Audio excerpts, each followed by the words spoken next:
Greetings from the Long Island Sound podcast. Welcome to the show. Please rate, review, and comment on the show, and call our listener line and leave a message for our guests. Dial 631-800-3579. All right, enjoy the show.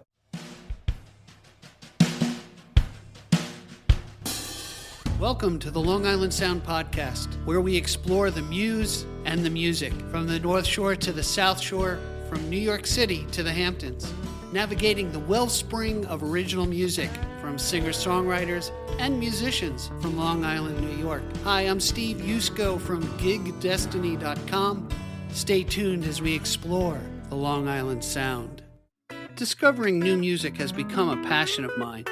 And if you're like me, there's always a curiosity about the artist. The delicate harmonies of Delaney Hafener and her journey through folk and Americana music make it hard to pin her down to just one genre. If you enjoy life's lessons on the creative muse, this episode's for you. Here's a taste of Delaney's music, and after the song, stick with us as we dive into her inspiration and art. Enjoy.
I'm really excited about my guest today. Delaney Hafener is really, from the broad sense of it, an Americana singer, and we're really going to explore the music and the art that she puts out there. So, Delaney, welcome to the Long Island Sound. Good to have you. Hello. Thank you. It's good to be here. Yeah, I'm really excited, and it's funny. I met Delaney, or I was referred to Delaney by Rory Kelly, and Rory really busted my chops. She said, "Hey, you got too many guys on the show. Let's get some gals in here." So you're the Mix it up second. a little. Yeah, we Yeah. gotta mix it up. The one thing I didn't want it to be was Old Timers Day with old musicians talking about what happened in the '60s. Although that's kind Right. of insightful. So give me some context as far as how you became a musician. When did you come from a musical family? Where did things strike you to pick up your instrument and become a songwriter? Yeah, so my dad is also a musician. He's a guitar player and he's actually my guitar player in my band, the Bell Curves. So I started playing French horn actually when I was in elementary school. I had taken some like piano lessons when I was really little. And so I started playing guitar when I was like 12, I think.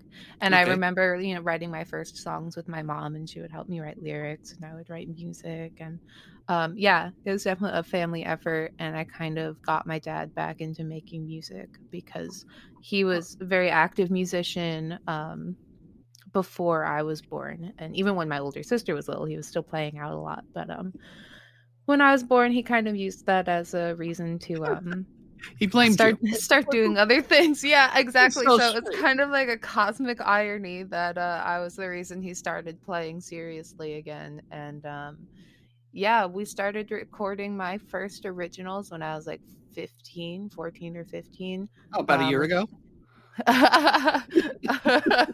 no, gosh, that would have been like, oh my god, it's over 10 years ago now. Jesus, I'm old. Oh, Um, please, you're looking at me and you're calling yourself old. I must be I ancient. feel old. I've done something 10 years ago that was like a real thing. That's like weird to me. So we had recorded at a friend of his studio in Brooklyn. And then after that, I decided that I wanted to go to school for music production and recording. So I went to SUNY Purchase. And while I was at school, he basically was home teaching himself all the same stuff that I was learning at school. So Oh, that is cool. yeah. So we're kind of a dynamic duo and we have a home studio where we work on my stuff. He also has a band and that I play in. So we work on that stuff, a couple of friends. All right, let's do Basically, a plug. What's the name of that band? yeah, the other band is Finn and his Rust Kickers, Finn which is and Rust Kickers. his Rust Kickers. Ah, makes sense. Yeah. Yeah. So do you have, So do you it's have other siblings as well, or yeah, I have an older sister and a younger sister. oh, So, cool. yeah. Yeah, I tell you, of the musicians I've spoken to, I would say 90% their family had their mom, their dad had influence on them becoming musicians and songwriters. And the same thing with my daughter. It was the cello with my daughter Faith. I was the cello Nazi. And Mhm. then she ended up picking up the guitar and stuff like that. And she's got a beautiful voice. Nothing professional, but it's a nice connection you can have, and it's really unique that he plays in the band with you. Yeah. That's got to be an interesting dynamic. It's really cool. I mean, um I'm really grateful for it because I feel like he always, kind of understands like what I'm going for and yeah. Also just like his playing is really unique and like I think it brings a lot to the band. So, yeah, it's kind of a dream scenario. Nice. Now, who are the other members of the band, the Bell Curve? So it's typically it kind of changes depending on who's available and like what kind of gig we're playing. But Sure. for the most part, our drummer is Nick Balzano. And I always joke that he is Long Island's drummer because he's in like every band on Long Island.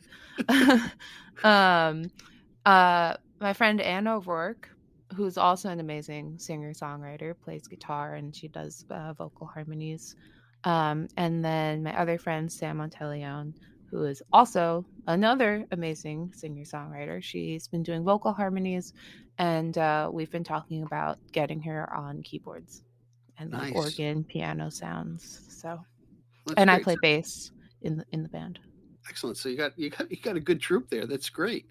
Now, Yeah, do you yeah. stick to Suffolk County, or where have you played? I mean, is there some favorite places you like to play? And uh, Yeah, so one of our favorite places just closed. RIP to the Velvet Lounge. mm. Um, Oh, that's in so East Setauket. yeah, Yeah, yeah. I'm familiar with that. Yeah, yeah. Yeah, so that was sad to see that place go, but the booker and promoter that I usually worked with there has been booking at Katie's in Smithtown, so Okay. excited to start kind of a new thing there. Um, we have been getting off the island a bit, doing a little bit in New York. We were doing New York a lot more before the pandemic, and Hmm. then with the pandemic, obviously everything changed, and haven't really been pushing as hard on New York, partly just because I get tired of driving in there, Yeah, frankly. yeah. It's a whole. Yeah. Yeah, exactly. So I've been trying to get off the island, and we're doing a bunch of gigs in April. We're playing like in Troy, New York, in Beacon, Burlington. I was just up in Syracuse, in Binghamton. Um, I'm going to be in Boston next weekend, or Cambridge, actually. I keep saying Boston, and then everyone that I know up there is like, well, it's actually in Cambridge. And I'm like, oh my God, I didn't. Okay. I'm like, Yeah, fine, it's yeah. in Cambridge. It's its own unique neighborhood. Yeah. Yeah, it's like, and I guess it's like a different city, which I didn't realize. Like, it's actually like a separate municipality. I don't know. I'm going to Yeah, Boston it's next it's weekend. uppity. It's Yeah. uppity. It's Um, actually a beautiful area, but it's 2 yeah, miles away well, from the middle of yeah, Boston, I've so never seen I never really spent any time in Boston as an adult. Like I went there for like a school field trip in high school, and that was basically it. So, and it feels like it's like so close, and I don't know why I've not like I tell you, explored it more. it's a great city to explore and a good walking city. If Yeah, you because it's take old. yeah, you take 2 or 3 days and, they've got a nice, a little Italy area, as well, so it's yeah, I love Boston, the people are great, and the bars are Yeah, great, and the bands are yeah, great too, so, yeah. So I'm that's excited for that. that's nice that you're getting to take your music out on the road. Was that difficult to kinda put together, or you have a good promoter? Or I'm just curious because everyone is, with the pandemic, obviously, even I tried to get some friends gigs, and it was, some of the venues like, "Hey, we're starving, we can't play." And Yeah, yet, a lot of kudos out to the venue operators who are consistent with the live music and see the value in it, and especially when it comes to playing original music. So yeah. uh, tell me a little bit about the challenges with that, or it sounds like you got it down pat. So I don't know if there's like a secret sauce to it. I've just been kind of doing it for like a while now, and I am friends with mostly all musicians, so I have like a running list of like venues and places that I've either like seen on my friends like social media, there be, where they're playing, or yeah, I don't really I think it's a lot just, like, through Instagram, like, just keeping nice. tabs on, like, what is going on in places within, like, a 3 or 4-hour radius, and Okay. trying to, like, stay connected to people, and, yeah, just, like, connecting with people online, I think, has been a really big, um, help because, Yeah, yeah, you can see people, yeah. it's interesting with even with this podcast. Our goal is to really find out about the musician behind the music and give another platform to expose music to, because you can get kind of lost in the fray.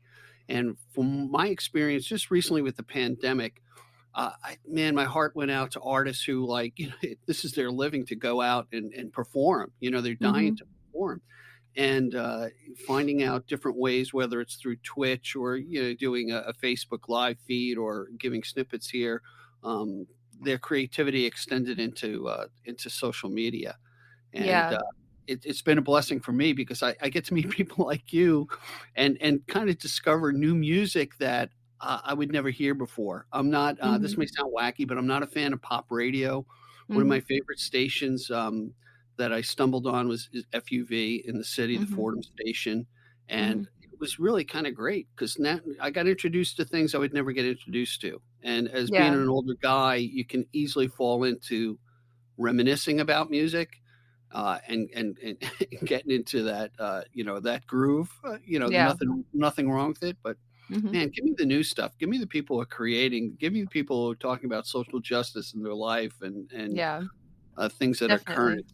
And it keeps you alive. Mhm. So it's Yeah, I also I know that a lot of people are sort of resistant to Instagram and Reels and TikTok and like being a quote unquote like content creator, mm, which I understand like the resistance to that to some degree, but I've like I feel like I've sort of like leaned into it and I find it to be another outlet for like creativity and like just, like, doing, like, fun little Instagram videos that are, like, much lower stakes than, like, a gig or doing, like, a full production YouTube video or, like, it's just, like, fun, and, like, the way that Instagram Reels works is it's showing your video to people who don't follow you, and, like, right. that's incredible, like, that's, like, an amazing resource, that, like, there's no reason not to try to take advantage of that, so, Yeah, it's yeah. interesting. My daughter has introduced me to reels as well, where I'll put a 30-second a thank you out or whatever. But what's interesting, and you bring up a good point, is as an artist, are you taking what you've created from your own muse, and we'll talk about the songwriting process and how you approach it after Mhm. the break. But are you creating something specifically for TikTok to play into the commercialism, so to speak, of it, or are you using it, like you said, as another vehicle to expose a snippet of your art to an audience that may not have come across you? And I think that's key. It's almost like doing when you go out and do gigs at festivals, Yeah, where exactly. there's a bigger draw, just like the one that's coming up in Patchogue, the Bay Festival. Mhm. Uh, that's a great if you can get into stuff like that. Now you're getting into like Lilith Fair and these other things. You're getting introduced to other audiences. They do it at Jones Beach to a certain extent as well. Mhm. They'll be opening acts, but I've been to the Jones Beach Theater where they'll actually have 2 or 3 stages uh, just outside of inside the grouping, but playing out, and I thought that was kind of cool. Yeah, It's spreading the wealth. right. So Yeah, exactly. why don't we do Yeah. this? Why don't we just take a quick break and then we come back? I'd really like to dive into how you approach songwriting, and we'll check that out. So hey, everybody, Sweet. stick with us. We'll be right back. Hi, Steve Yusko from Gig Destiny here. Well, as you're probably listening to this podcast, you're probably thinking about that musician who would make a fantastic guest here on the Long Island Sound. Well, we'd like to hear their story. We'd like to hear their music. So have them reach out to us at gigdestiny.com and we'll explore their craft. Now, back to our podcast. We are back. I'm Steve Yusko at the Long Island Sound, and we are here with Delaney Hafener, or Hefner. You Ha said you corrected. That's okay. Hafner. I would say, like, half and half. I don't know why. I think because that's what I put in my That's coffee. what I like in my coffee, and now I'll remember your name It's very funny well. because my work email is my last name and then my first initial, so it's half nerd, which I think is funny because it's pretty accurate. I think there's that might be a little muse for a song in the future. Yes. Yeah. All right, and I'm Yeah. gonna I'm gonna claim it right now, so you can't use it. All right, Okay. so all right, Well, or but it's about me, so I don't know how well you're gonna do with that. yeah, I yeah, might ha we'll be fight. better I might be better qualified to write about myself. All right, you got me there. All right. Speaking of, I'm very intrigued, and our listeners are intrigued of your process of songwriting. Are you very deliberate about it? Do you wake up in the morning and go, "Wow, I have a full song in my head, and I'm going to write it down"? Um, I'm interested what your process is now and how it's evolved. I guess would be interesting to find out if it Yeah, has. let me think about that. It has definitely changed over the years. I've been thinking a lot about the creative process lately and the fact that it's cyclical. So I think that we go through periods where we need to take things in, like other music, other media, other art, and just experiences. We just have to live our lives. And then it kind of comes back around and we have a creative output side of the cycle where then we can sort of like reflect on and process and create based on all of those things that we took in. Um, and then of course you actually have to like make all the stuff and do all the promo, and then hopefully by the time you're done doing all of that, you've taken in more art and media and experiences, and then you can start the whole process over again. So I think that I needed to have more experiences. I have not written very much in the last 2 years. Hmm. Um 2020 was a really bad year for a lot of people for obvious reasons. Um and I like for me in my personal life and in my family's life, like a lot of pretty bad stuff happened. Um on top of the pandemic and everything else that I'm was sorry. going on. Yeah. So, yeah, so I couldn't I think when I was in it, I couldn't process it or like reflect on it or write about it. And yeah, then we started recording the new album in February of 2021, and that was sort of a turning point for me for a lot of reasons. Like I think making an album that I was really proud of, it felt very like cohesive and intentional. Um coincided with the vaccines coming out and like the pandemic mood starting to shift a little bit in spring of Hmm. 2021. So that I think is when I sort of started writing again after basically a year of like having very little output. Um but But at, you know what? yeah, go If I ahead. can interrupt you, what I find interesting is, and I've spoken to other artists about this, is whether you're coming from a perspective of the first person, experiences that you have, or moving outside of yourself and even delving into something you know nothing about, but researching it and writing it from maybe a male perspective or somebody totally outside your world, and kind of going there. You kind of give a arm's length separation from yourself and living in a different scene, so to speak. So I'm curious, have you gotten into that, or because I what I'm hearing is, man, you got affected by all these things, and you can get kind of in writer's block. That's what it sounds like. Yeah, Mhm. it's Yeah, interesting. I when I was younger, I wrote a lot about other people's experiences. I would write a Hmm. lot about um like I was reading a lot, so I would write songs based on stories, like short stories and books and movies. And I have like 5 or 6 songs that are like that, that are about stories that I read or watched or whatever. Hmm. Um, and then I don't know. I sort of moved away from that in the last like 4-ish years. And I think it's because I had more of my own experiences to draw on. And um yeah. Yeah, yeah. So it's interesting because sometimes it's just the opposite, particularly with younger artists. It can be very centric to emotions that drive you to create. And it's interesting that it's kind of was different for you as a younger woman to draw from other people based on, hey, they have different experiences that I haven't experienced yet, and then being able to write about that. I think Yeah, that's well, really I just always felt like my life wasn't very interesting. And, like, I never really had major, like, trials and tribulations or anything. I just, like, went to high school and then went to college and, like, mostly had a pretty good time doing it. And I was like, "That's, like, pretty boring," and, like, there obviously were things that I wrote about that were interesting from my own life, and that's cool, but I I think until I started having, I don't know, something to say, myself, Let I let me didn't. ask you this. Would you say you're an introvert and extrovert? I don't know. I think I'm like generally an extrovert. Um, like I definitely like to see people and I like being out and like going out and but I also do feel the need sometimes to sort of, recharge the batteries as it were. Right. Um, Retreat into yourself to a certain extent, and yeah. yeah, Yeah. yeah. But I I do really like being around people. And so yeah, the Well, pandemic was very difficult. that's key to, I think, because there are a lot of songwriters out there and a lot of what I'll say a performer. And don't take this the wrong way. There are people who do great music but don't entertain well, Mhm. or don't make it. This is kind of critical, but enjoyable for the audience. Yes. I Uh, have to I, agree with you.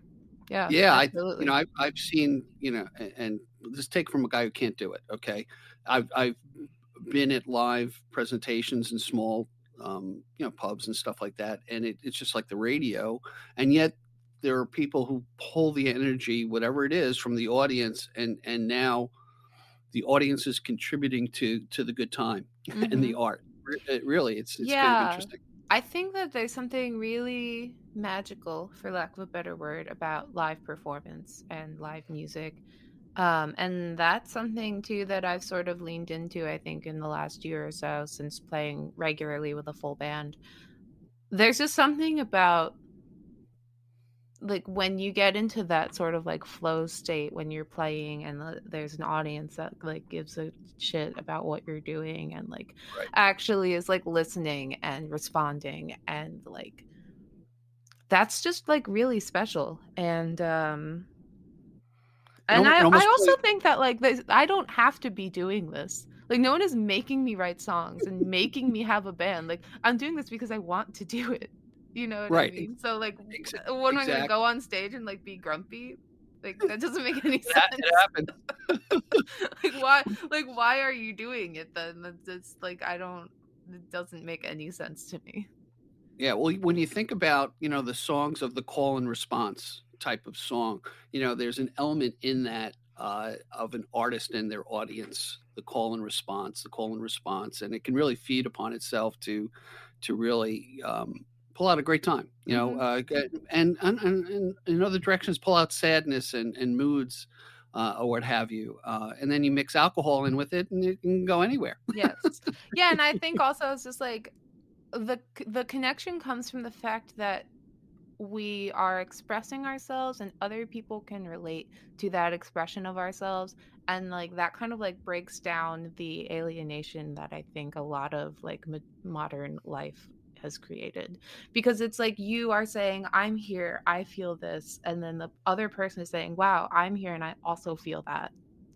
Right. And like that's so special. That's just like people like being with each other, you know? Sure. And that's where I think, there are certain artists out there that, I've heard people say, "Hey, their music is the soundtrack to my life." Mhm. I can relate to it. And, as a fan of music, um, things are said in song that I wish I could say in person or had the guts to say, or I'll even retreat into prose and say something that, one, evacuates it out of my brain, so I'm Mhm. not letting it rumble there. Mhm. But then when it touches somebody else, that's why I'm really enamored about artists like you who can speak to a large audience and diversity. Mhm. That's kind of neat. What I'd like to do, let's talk about, the song that we're going to play and when it came out. Give us a little reference to it, and then we'll jump into the song, and then we'll come back from it. Yeah, so the song is called Greener Pastures. It's on an EP called 2020, which is I believe it's 6 songs, a 6 song EP of all original protest songs. So none of them were Oh, actually written in 2020. It was sort of it just kind of like happened that way. Um, so yeah, Greener Pastures was originally inspired by the hearings with Christine Blasey Ford and when Brett Kavanaugh was put on the Supreme Court. And it was just like very upsetting for a lot of mhm. people. And I was just like, wow, this sucks. Like, what a bad man that is now going to be on the Supreme Court for like literally like Judging. 40 years, like making decisions for like an entire like 330 million people. Like, this is horrible. And like yeah, so that is what the song was inspired by, and I think that it's broad enough though that now looking back at it, I interpret it to be applied to a lot of different situations and sort of, systemic injustices. But I also think that the end of the song still has sort of a hopeful bent. So Excellent. It's interesting is, and I've spoken to a couple other artists that come into mind now, and they lamented the lack of artists who take a chance on social justice. mhm. And kudos to you, because that says, you know what, I'm going to speak about this. I don't care about how commercial it is, or if it Right. offends, or I'm not going to track this segment or that segment. Hey, I think it's great. There are things that have to be said, and when they're said in song, it can dwell in the mind and maybe change some minds. So that's kind Yeah, of cool. exactly. Thank you. Why don't we have a listen to Greener Pastures? Check it out.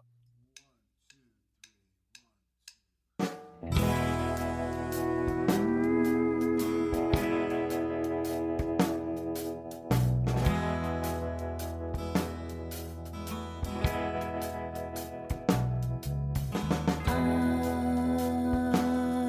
was walking just the other morning.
Hey, we're back, and hey, that's a really great song. I really appreciate you putting it out there and giving us some the impetus of what drove you to write it. Do you want to expand on anything else about the song, or Um, no, that's okay. I'll let the song speak for itself. And I also think that the other songs on that EP bring even more context.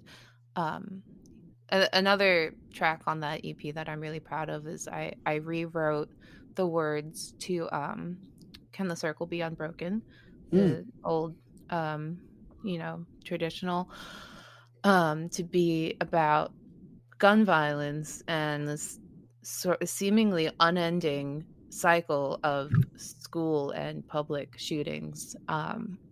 So yeah, and then there's four other songs on that EP, and it kind of stinks because I didn't do promotion on that EP in the way that I wish that I had, and I'm very proud of it musically. So just kind of like a little retro plug on that.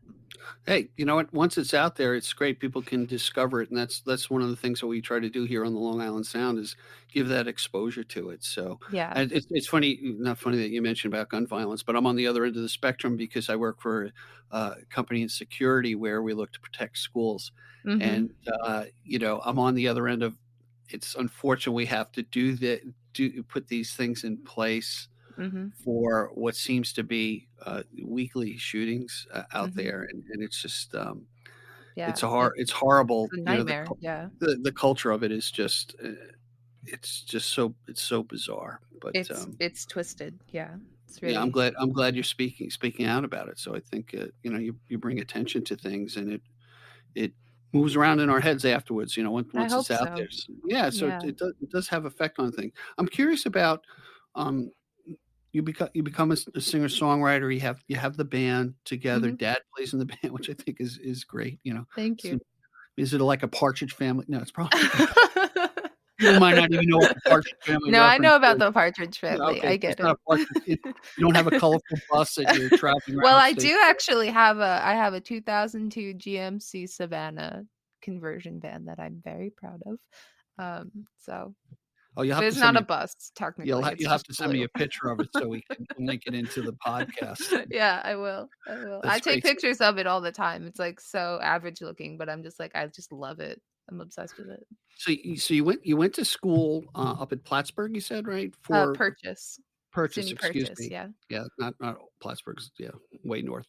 Mhm. So you went for music, tell us a little bit about that 'cause I'm intrigued, and you're saying dad actually studied a bit of it at home, so you had, like, Yeah. parallel lives, so Yeah, so I went to SUNY Purchase. I was in the studio production program, which is basically music and recording and technology. And I ended up double majoring.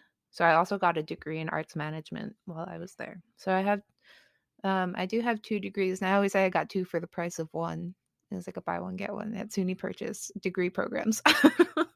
nice. And they're probably still paying for it right now, I would think. Yeah, I have not started paying back my student loans. We don't have to say No, I that don't. publicly.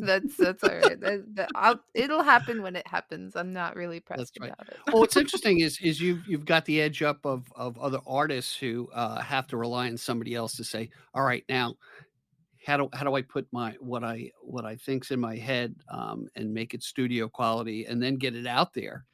Yes. It's what's interesting. I find a parallel, and I'm an old guy, so like the Mhm. parallel is you wanted something printed in the old days. You went to a copy or print place, right? Mhm. And then the desktop printer came along, and all those places disappeared. Mhm. And now your iPhone is your studio to a certain degree. Yes. I'm doing this podcast from my home office, and it comes off, Mhm. I think, pretty well. So Mhm. so now everyone has a home video production in their hands, and audio, Mhm. but you had the chops to be professional about it. So I guess my question is, you get an album together. How do you get it on the airwaves? Both on the platforms, and you educate me if you would. Sure. Um. So yeah, we record. we record everything in our project studio here at our house. So that is really freeing because we can just be creative without kind of watching the clock and worrying about what the What you're bill paying is for going to time. be. Yeah. Yeah. And it's also like then you can be like, oh, I just heard this guitar tone on this song I just heard on the radio. I think let's try to do something like that on the song we've been working on.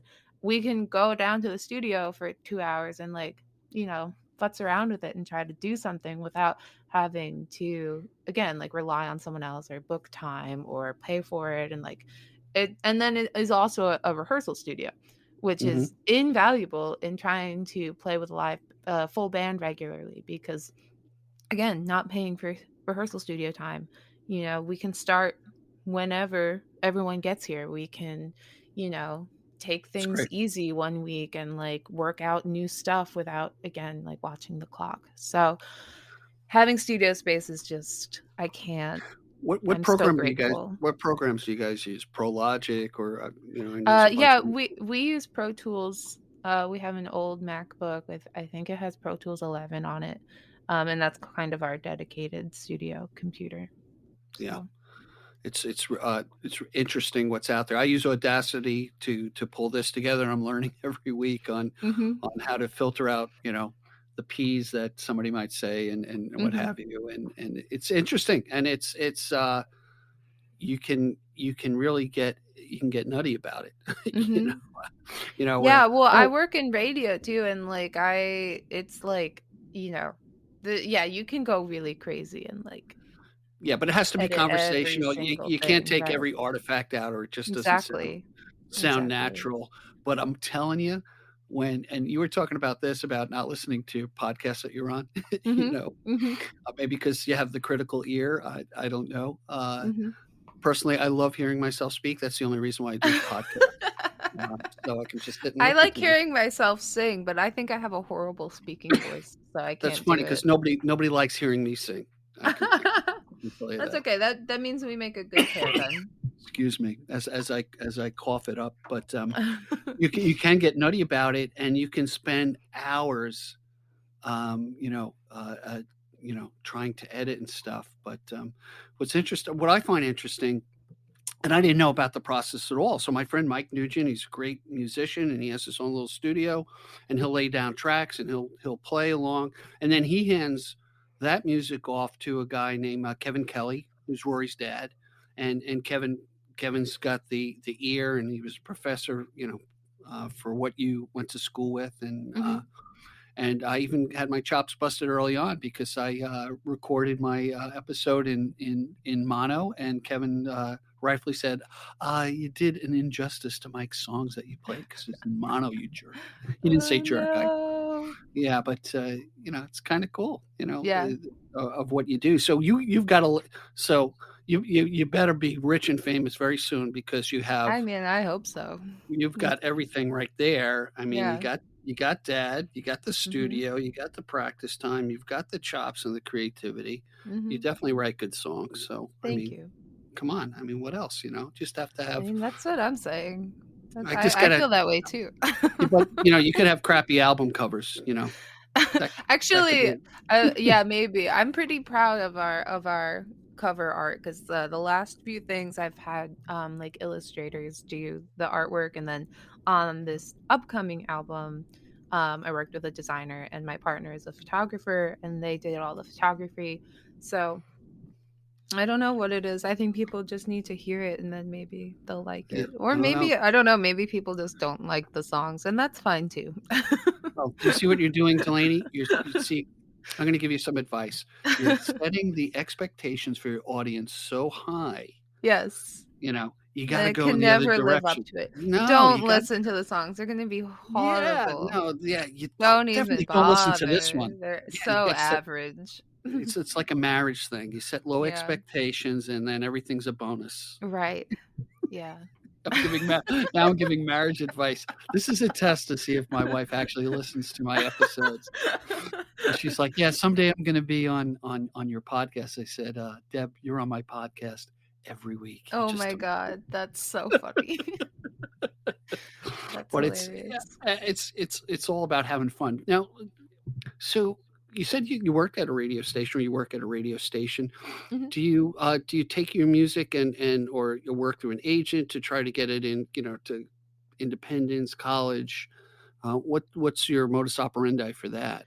Yeah, so well, first I'll do the album release announcement. I'm very excited to be releasing a full-length album on June 24th this year. The record is called Watershed. It's got 11 tracks on it. The deluxe version of the CDs have 14 tracks on them. And I'm working with a company that's basically doing label services. So, a company called 19th and 7th. And What do you mean label services? What does so that it's mean? basically like they're helping me do all of the release stuff that a label would do, um, Okay. without having like a record label deal. So I still own the masters. I paid for the recording and for all the merch, and I'm basically hiring them to do radio promo, publicity, digital Okay. So marketing, they're like a all of that stuff. marketing company aspect of it. Yeah, yeah. Okay. Um, so yeah, so they're handling radio, PR, and like paid marketing placement. Um, so So they yeah, can become a future sponsor of the Long Island Sound. yeah, That's what maybe. I'm thinking. I'm putting my Yes. my monetization future hat on here. So Mm-hmm. we'll do a free plug, and then Yes. we'll draw them in. Yeah, Yes. that's Exactly. that's the maniacal me thinking now. Mm-hmm. Mm-hmm. Mm, But they're that's great. I've been so happy with them so far. So yeah, yeah. yeah. Is it it must be a big investment to try to pull this all together, right? And Yeah. hope for the best, Yeah. right? Mm-hmm. But I you know what? mean, I've been doing it over a long period of time, and I live with my family. I live with my parents, so I'm not paying rent. And they're like more than supportive of all of this. Um, That's so great. yeah, I'm basically like my thought process is like it's kind of now or never. I have the music, I have the money, I have the time. So like this record is, I think, a turning point in some That's degree. I wish you all the best with it, and Thank we'll you. do everything we can to release this episode around the same time so we get more bang for the buck. Because Thank you. so when you become rich and famous, you may remember Steve Yusko and the Long Island Yes, Sound of and, course. I and always everything that will. we did. So you got the studio, you got the dad, you got the time, and now you got the podcast host who's, oh God, Yes. it's a home Yeah. run. Yeah. Takes a village. Takes a village, and I'm the street sweeper of the village. So I'm Listen, that's a very important role, okay? need, Our gutters need to be cleaned. society would crumble without sanitation workers. Like Absolutely. it would just immediately fall apart. So I yeah. tell you, when I'm serious, I'm in the Babylon Village. The guys are great. They just, Mm-hmm. and if I just happen to be out there, I thank them for what they do. You know what I Yeah, mean? literally. Like it would just everything would just fall apart immediately. Exactly. So let's talk about you brought another song to the table for us. Let's talk about that, and then we'll take a listen. So give us some background on it. Sure. So this is what is the word I'm trying to say? A collaboration. Oh my God. See, Nice. words Nice. they do not always come naturally to me. This is a Yeah, collaboration. apparently not. It took you years to put a I song don't know. together. I can't. This is a We just collaboration. experienced a brain fart on the podcast, so it's very For better intriguing or to worse, see. my brain was like, I don't have that word. Sorry. Like, file not Collaboration. found. So this is a song that we did as the Bell Curves as a collaboration with Finn and his Rest Kickers. So it's called February Ah. Girl. Yeah, and I had the song kind of like lying around for years, and I never knew what to do with it. It didn't really fit into like any album project or anything that I was doing. And then I had like a light bulb moment where I was like, this should be a Rust Kickers song with the Bell Curves. So that's what it is. And it's just a song about myself, really. I'm the February girl. Nice. Yeah. So that, And I always joke that like I write a lot of songs about myself because like that's the topic that I know the best. So yeah, you write for the person you love the most, which is yourself. So Yeah, exactly. it's like my favorite stories are about me. So, because I find them Same. to be the most You get interesting. it. Yes, Right? you get it. And screw everybody else who doesn't. Yeah, So what exactly. else do They you don't think about me? they don't know what that's why I love doing interviews, but I can't listen to them. But I will talk well, about myself till the cows all come right, home. so I can say anything and we can put it out there. So we just got your authorization. So thank you very much for that. I'll So never know. I'll just skip give us past all the parts I talk. yeah, but the people will know and they'll go, "Oh my gosh." So give us the title again and we'll take a listen. Yeah, so this is February Girl. February Girl. Let's have a listen.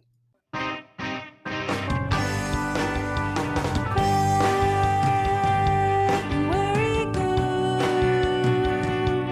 craves the summer and waking up in the sun. February girl, Mrs. July. Yeah, winter's never much fun. I always want what can I have? I always want what I cannot have.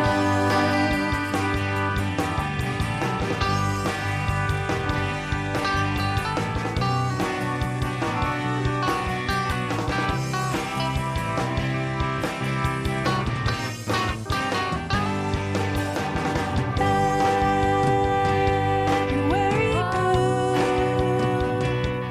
hates her sweaters and wears sundresses in March. February girl is always so cold and hates when it gets dark. I always want to be where I am not. I always want to be where I am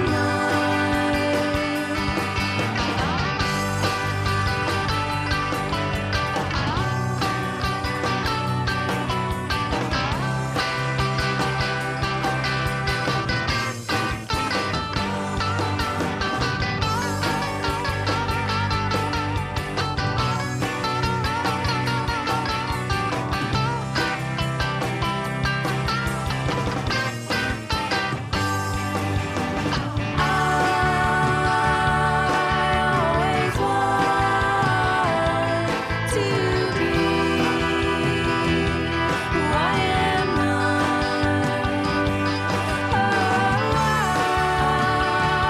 I always want to be who I am not.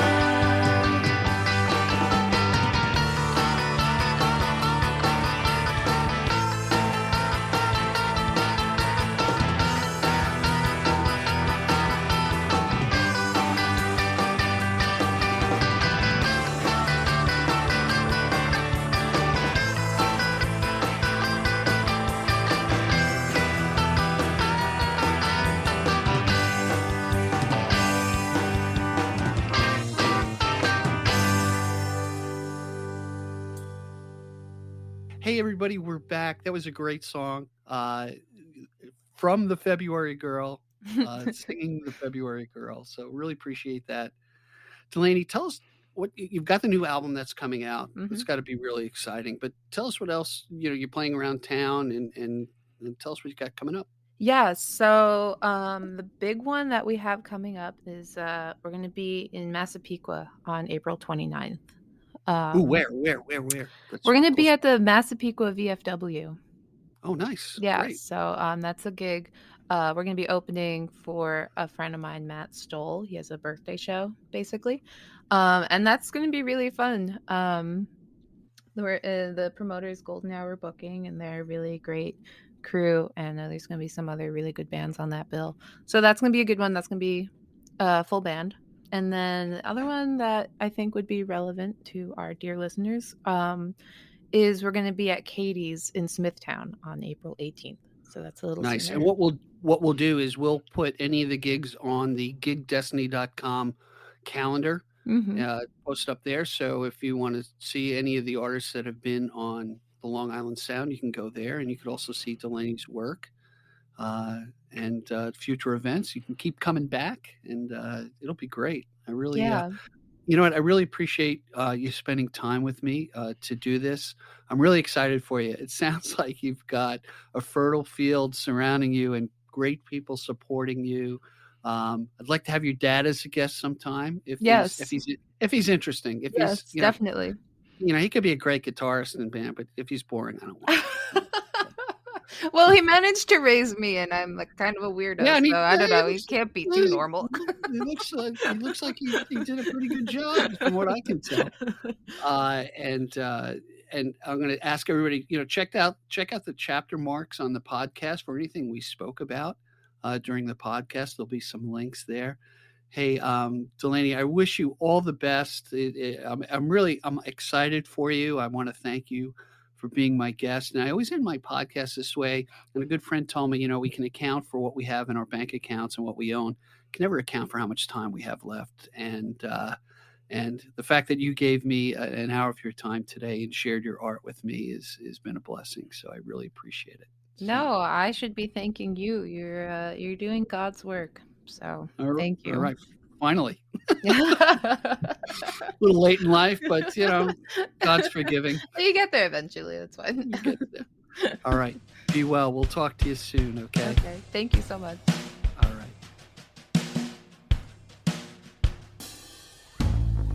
Thank you for joining us today.